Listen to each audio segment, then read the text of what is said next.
தெரியும் திருநகரில் அவனை வச்சு சொன்ன நான் வந்து வாங்கிக்கிறான்.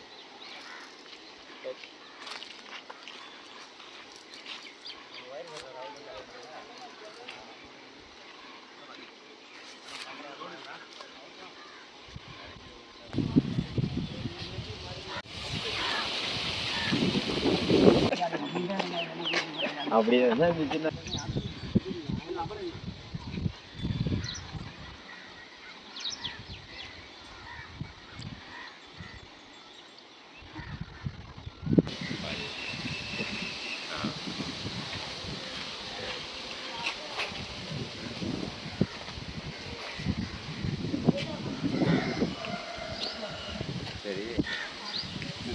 சரி வீடியோ போகிறோம்.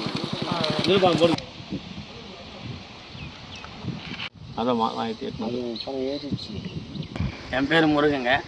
நான் அரியாக்குஞ்சை கிராமத்தை சேர்ந்தவன். திருவண்ணாமலை மாவட்டம் செங்கம் வட்டம் அரியாக்குஞ்சை கிராமம். இது பஸ்ஸு வசதி சம்மந்தப்பட்டு பேசுகிறேங்க. ஏற்கனவே கவர்மெண்ட் எங்களுக்கு பல வருஷத்துக்கு ஆண்டுகளுக்கு அப்புறம் இப்போ தான் ரோடு போட்டு கொடுத்துருக்காங்க. ஒரு 10 வருஷமாக எங்களுக்கு பஸ்ஸு வந்து நின்றுச்சு. முன்னாடி தலைவர் எக்ஸ் தலைவர் திமுக கிளைகளை சேர்ந்த கோவிந்தன் வள்ளி என்பவர் அந்த இடத்த ஆக்கிரமிப்பு பண்ணி பட்டா வாங்கிட்டு இருக்காங்க. எங்களுக்கு தெரியல. ஊர் நத்தத்தில் பொது இடத்துல பஸ் வந்து நின்று பஸ் ஸ்டாண்ட் வச்சுருந்தோம். அந்த இடத்துல அவங்க பட்டா வாங்கிட்டுருக்காங்க. எங்களுக்கு தெரில. அது நாங்கள் வெளியில் போய் சம்பாதனை பண்ணுறோங்க எல்லாம் அங்கே போய் வந்தப்போ இங்கே வந்து பார்த்தா இடம் பட்டா வாங்கிட்டுக்கிறேன் பஸ்ஸு வராதுன்னு சொல்கிறாங்க. நாங்கள் போய் பஸ் டிப்போவில் போய் கம்ப்ளைண்ட் கொடுத்தா நீங்கள் எங்களுக்கு பஸ் திரும்புறதுக்கு தேவையான இடத்த எடுத்து கொடுங்க, நாங்கள் பஸ்ஸு கொண்டு வரோம் அப்படின்னு சொல்கிறாங்க.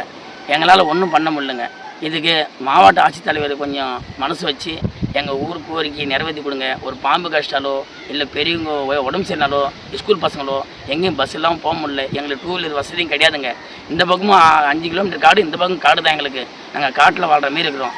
தயவு செய்து இப்போ இருக்கிற முதலமைச்சர் அவர்களுக்கும் தெரிவித்து எங்கள் கோரிக்கை கொஞ்சம் நிறைவேற்றி கொடுக்குமாறு உங்களை பணியோடு தயவு செய்து கேட்டுக்கொடுக்குறோம். இந்த இடத்த ஆக்கிரமிப்பை மீட்டு இந்த வீட்டில் பொதுமக்களுக்கு எல்லாருக்கும் எங்களுக்கு நல்லது பண்ணி கொடுக்குமாறு தாய்மோடு கேட்டுக்கொள்கிறோம். இதை பண்ணி கொடுங்க எங்களுக்கு.